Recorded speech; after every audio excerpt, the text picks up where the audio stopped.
गुरुजी, मंच पर उपस्थित पूज्य भिक्षु संघ और पंडाल में उपस्थित आप सभी महानुभाव, आज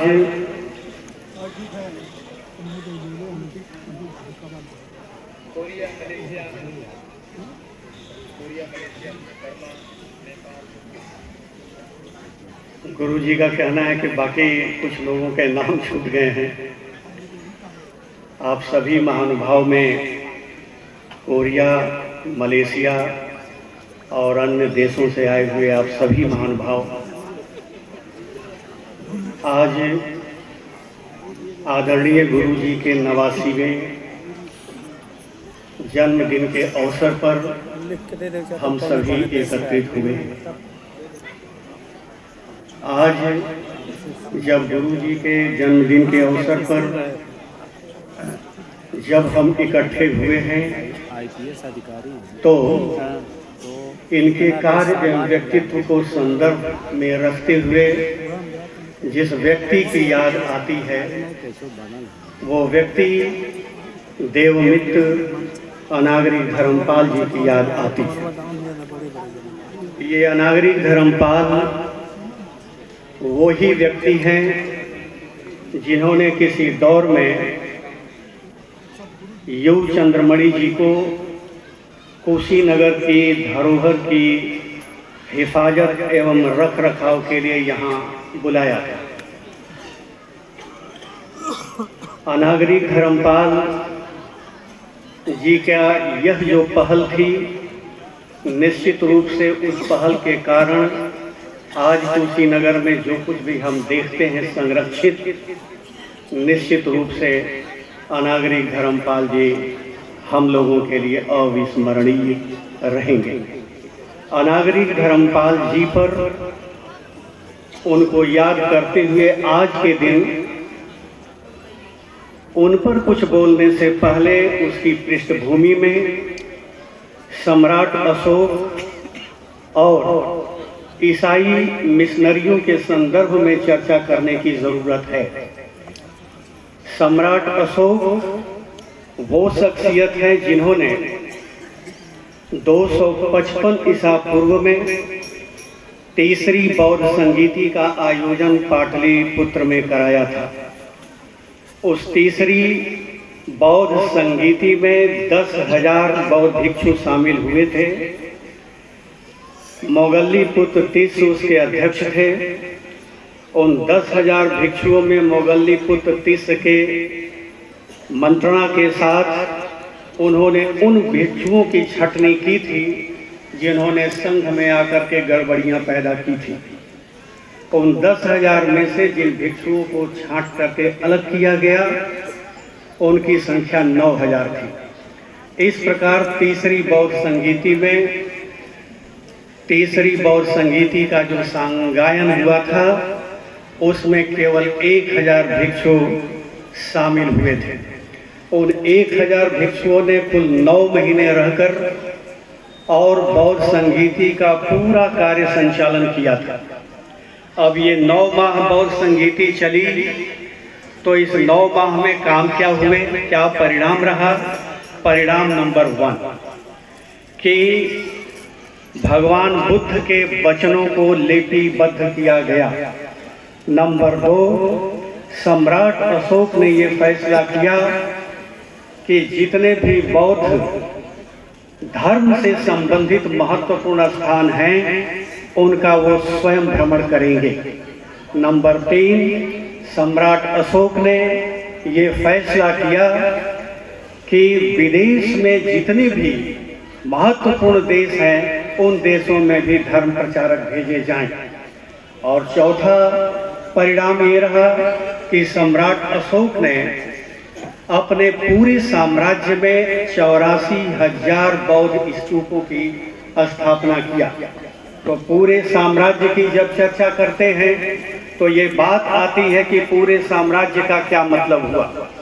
पूरे साम्राज्य का मतलब हुआ 52 लाख वर्ग किलोमीटर में फैला उनका साम्राज्य और उस 52 लाख वर्ग किलोमीटर में फैले साम्राज्य में 84,000 स्तूपों की स्थापना उन्होंने किया। सवाल सिर्फ ये नहीं है कि सम्राट अशोक का ही योगदान, इसके अलावा बौद्ध भिक्षुओं और व्यापारियों का भी योगदान बौद्ध धर्म के प्रचार प्रसार में दुनिया के दूसरे देशों में रहा है। जब आप दुनिया के दूसरे देशों की बात सोचेंगे तो आपको याद करना चाहिए रोमन साम्राज्य के सम्राट ऑगस्टस का। सम्राट ऑगस्टस के ही जमाने में सिल्क रोड से जो व्यापार हुआ करते थे, वो व्यापार इतना खतरनाक हो गया उस मार्ग से व्यापार करना कि भारत के बंदरगाहों से समुद्री मार्ग से व्यापार होने लगा। समुद्री मार्ग से व्यापार भारत में किन किन चीज़ों का होता था, इस बात का उल्लेख पेरिप्लस ऑफ द एरिथ्रियन सी में मिलता है। पेरिप्लस ऑफ द एरिथ्रियन सी से पता चलता है कि भारत में कितनी सामग्री विदेशों में अर्थात रोमन साम्राज्य में जाती थी।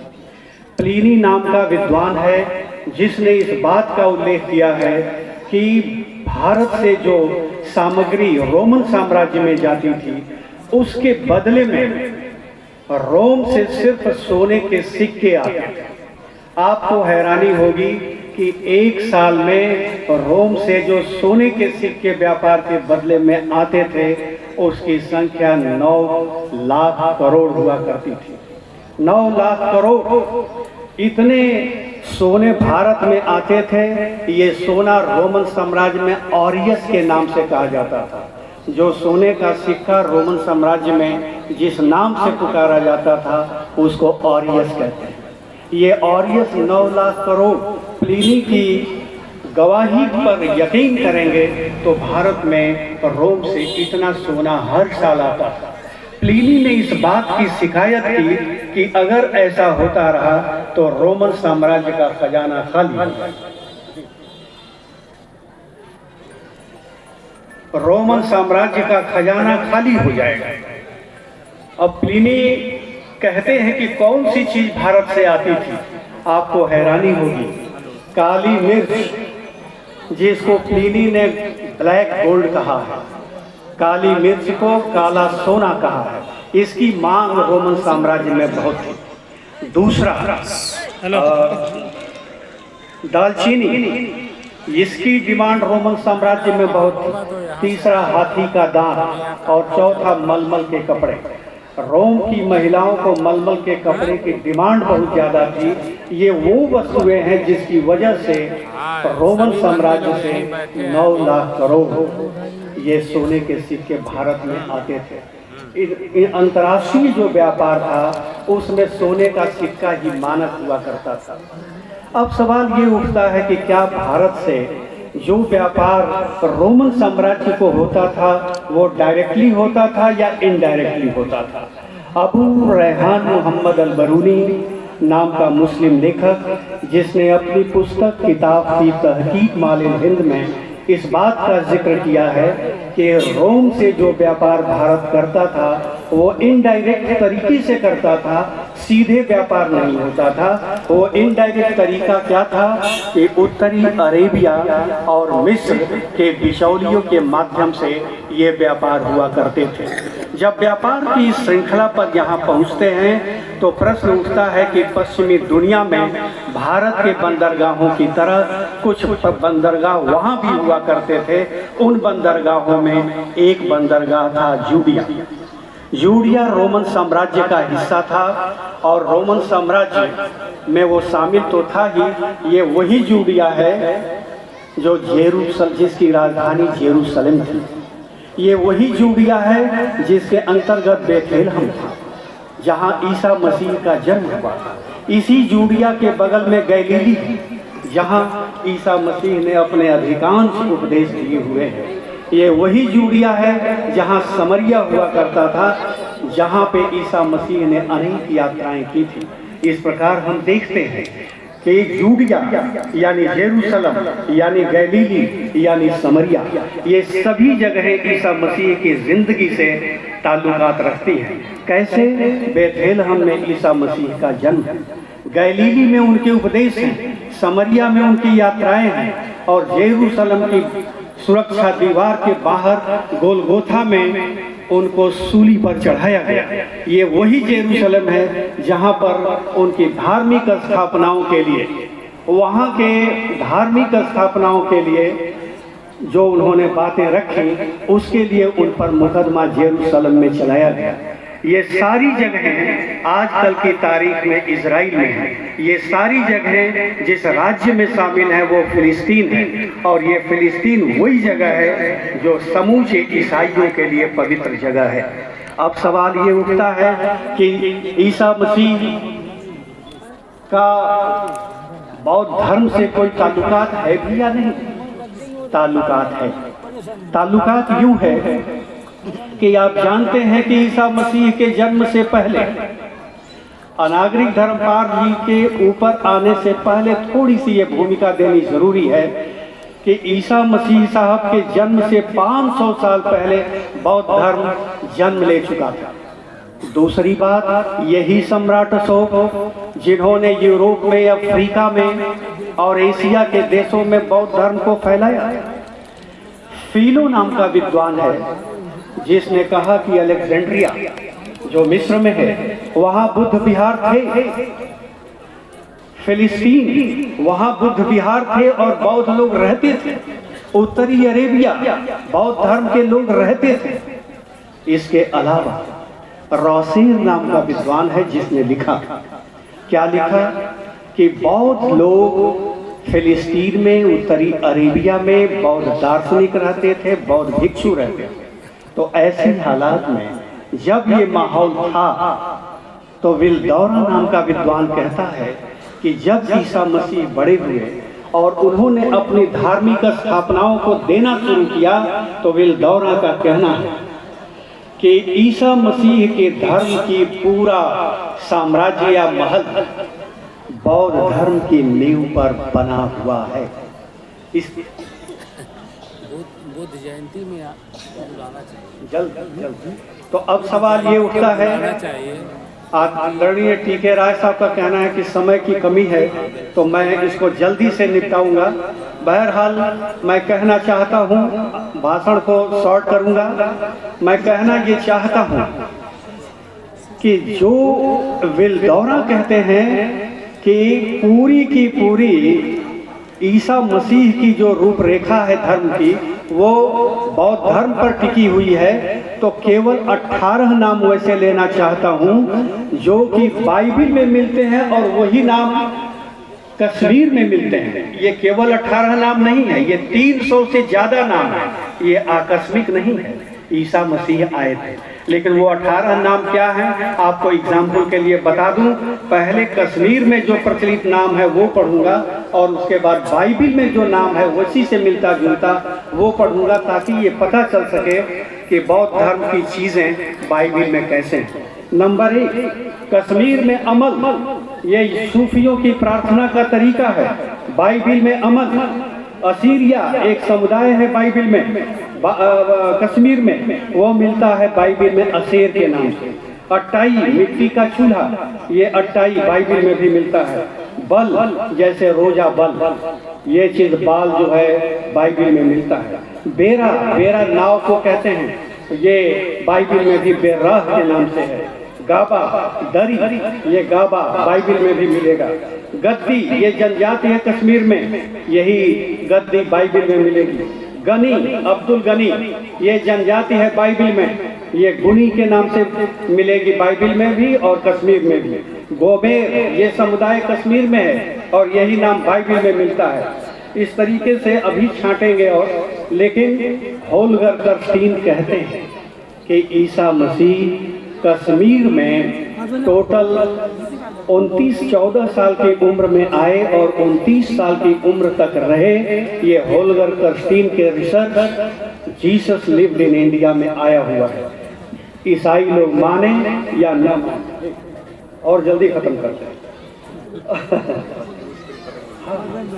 मुझे ये कहना है कि धर्मपाल जी ऐसी ही पृष्ठभूमि पर जब श्रीलंका में इस अंग्रेज़ों का शासन स्थापित हुआ और अंग्रेज़ों के शासन के टाइम में ईसाई मिशनरियों ने जब बौद्ध धर्म की आलोचना शुरू की, तो उन आलोचना, ये 4 खंडों में है, 1830 से लेकर 1900 तक ये बौद्ध ईसाइयों ने वहाँ पे 10-10 साल के कालखंड में आलोचनाएं की। और उन आलोचनाओं का असर ये, वो कहते थे कि तुम्हारे बुद्ध की कोई ऐतिहासिकता नहीं, त्रिपिटक की कोई ऐतिहासिकता नहीं, बौद्ध धर्म में कोई नैतिकता नहीं, और इस चीज़ ने श्रीलंका को झकझोर कर रख दिया।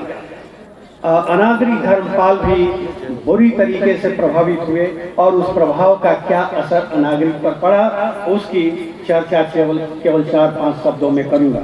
नंबर 1, उस आलोचना से बौद्ध धर्म के पुनरुत्थान का संकल्प अनागरिक धर्मपाल जी ने दिया।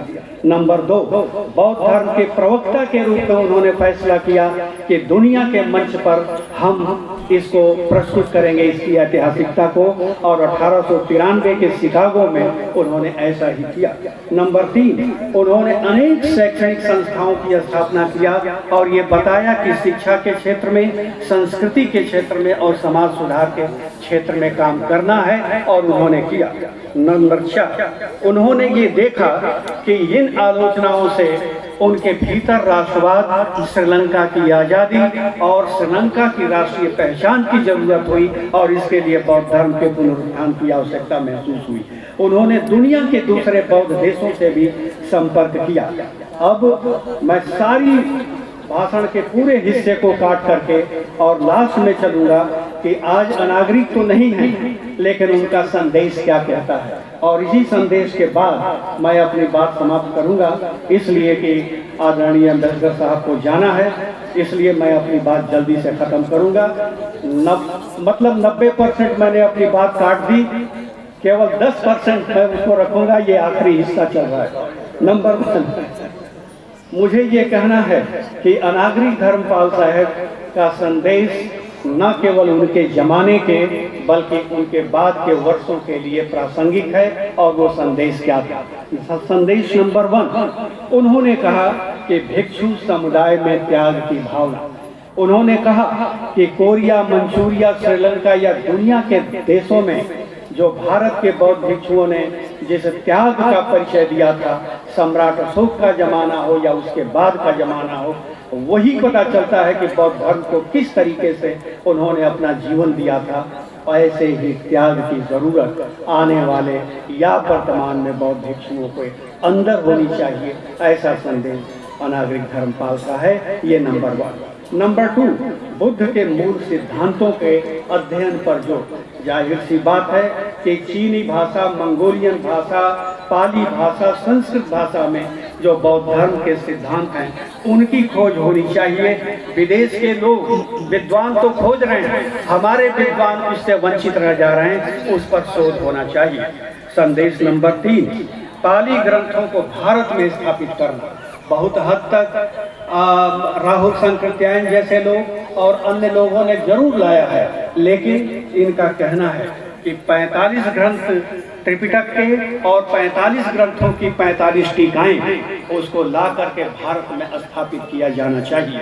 स्थापना का क्या मतलब है? स्थापना का मतलब है कि भारत के विश्वविद्यालयों में, डिग्री कॉलेज में, इंटर कॉलेज में, प्राथमिक विद्यालयों में और घर घर में पाली के जो 45 ग्रंथ हैं और पाली की 45 टीकाएं हैं, वो हर घर में होनी चाहिए। तभी हम महसूस करेंगे कि ये पाली भाषा के या बौद्ध ग्रंथ स्थापित हो रहे हैं। संदेश नंबर 4, संस्कृत में जो भी ग्रंथ लिखे गए हैं, चाहे वो बसबंध हो, शांति देव हो, असंग हो, नागार्जुन हो, कोई भी हो, दर्जनों बीसियों लेखक हैं, उनके ग्रंथों से हम वाकिफ नहीं हैं। घर घर के लोगों को वाकिफ कराने के लिए इसके अनुवाद की जरूरत पर अनागरिक धर्मपाल ने जोर दिया था। संदेश नंबर 5, जितने भी विदेश के विद्वान हैं, चाहे यूजन बर्नफ हो, हुसैन हो, कर्ण हो या अन्य हो, डीटी सुजुकी हो जापान के, इन सभी के ग्रंथों का भारत की सभी आधिकारिक भाषाओं में अनुवाद होना चाहिए। ये बात अनागरिक धर्मपाल कहते हैं, हम समझते हैं कि उन ग्रंथों का अनुवाद नहीं है। संदेश नंबर 6, बुद्ध के धम्म को अनागरिक धर्मपाल कहते हैं कि सभी भारत के लोग बिना किसी जातीय भेदभाव के, बिना किसी सांप्रदायिक भेदभाव के स्वीकार कर लें। तो प्रश्न उठता है कि भारत की जनता में बौद्ध कितने हैं? आपको हैरानी होगी, 0.7% बुद्धिस्ट हैं, यानी कि 80 लाख लोग हैं। दूसरे नंबर पे, पहले नंबर पे राज्य कौन सा है? सिक्किम, जहां 28% बुद्धिस्ट हैं। दूसरे नंबर पे सबसे ज्यादा अरुणाचल प्रदेश है, 12%, और तीसरे नंबर पे महाराष्ट्र, जहां 5.8% बुद्धिस्ट है। अनागरिक धर्मपाल कहते हैं समूचे भारत को स्वीकार करना चाहिए बौद्ध धर्म। संदेश नंबर 7, अनागरिक कहते हैं कि हमारे यहाँ करीब 60 के लगभग 60 के लगभग विश्वविद्यालय बौद्ध धर्म के खोदे जा चुके हैं, उत्खनन किए जा चुके हैं। वो नालंदा हो, दंतपुरी हो, सीरपुर हो, कोई भी हो, वैसे विश्वविद्यालय भारत में नहीं है। अनागरिक का कहना है कि वैसे विश्वविद्यालयों की स्थापना की जाए, तब जाकर भारत में बौद्ध धर्म का संगायन सही तरीके से हो सकेगा। संदेश नंबर 8, वो कहते हैं अनागरिक कि धम्म का प्रचार भारत के कोने कोने में होना चाहिए। तो प्रश्न उठता है कि प्रचार का क्या मतलब है? अनागरिक कहते हैं कि भगवान बुद्ध के प्रथम धर्म का जो उपदेश था वो, नंबर 2 कार्य कारण का सिद्धांत, नंबर 3 निब्बान, प्रतीत्य समुत्पाद और मध्यम मार्ग, इन 4 चीजों का, 4-5 चीजों का भारत के कोने कोने में प्रचार होना चाहिए। इसके बाद मैंने उनके संदेश को बताया। अब आदरणीय गुरुजी का जन्मदिन है। इन जन्मदिन के अवसर पर आखिरी आ रहा हूँ सर, अब मैं सारी उत्कंठाएं समाप्त करके, और टीके राय साहब का जो अंदर से हलचल है कि मैं जल्दी मंच छोड़ दूँ, बिल्कुल छोड़ रहा हूँ। ये थैंक यू सर, नहीं उनको जाना है। जी बिल्कुल जी। इस संदर्भ में सबसे ऐतिहासिक चीज कहना चाहता हूं कि अर्नाल्ड, एडविन अर्नाल्ड के मित्र थे, सीरी सुमंगल थे। उन्होंने एडविन अर्नाल्ड साहब को कहा था, जो कहा था उसकी हूबहू लाइन आज के दिन कहना आवश्यक है। उन्होंने कहा था कि मेरी कामना है कि भविष्य में कभी न कभी बौद्ध लोग बुद्ध मंदिर के स्वामित्व का अधिकार जरूर प्राप्त करेंगे। महाबोधि मंदिर का स्वामित्व बौद्धों के अलावा अन्य किसी के अधिकार में किसी भी दशा में नहीं होना चाहिए। ये बात एडविन अर्नाल्ड से उन्हीं के मित्र श्रीलंका के सीरी सुमंगल थेर ने कही थी। अब अंत में एडविन अर्नाल्ड ने जो किताब लिखी थी द लाइट ऑफ एशिया, उनके 4 छंदों को सिर्फ हिंदी में, वो कविता की पुस्तक है और हिंदी में उसको कविता के संदर्भ में मैंने अनुवाद किया, और इस अनुवाद को आदरणीय गुरुजी के जन्मदिन के उपलक्ष्य में बताकर, सुनाकर और अपनी बात समाप्त करूंगा। वो कविता क्या है? उसके दिल में हम सब की खातिर बस करुणा ही तो थी, मैत्री ही तो थी, तुम्हारी देशना को थोड़ा ही तो समझा हूँ, थोड़ा ही तो कह पाया हूँ।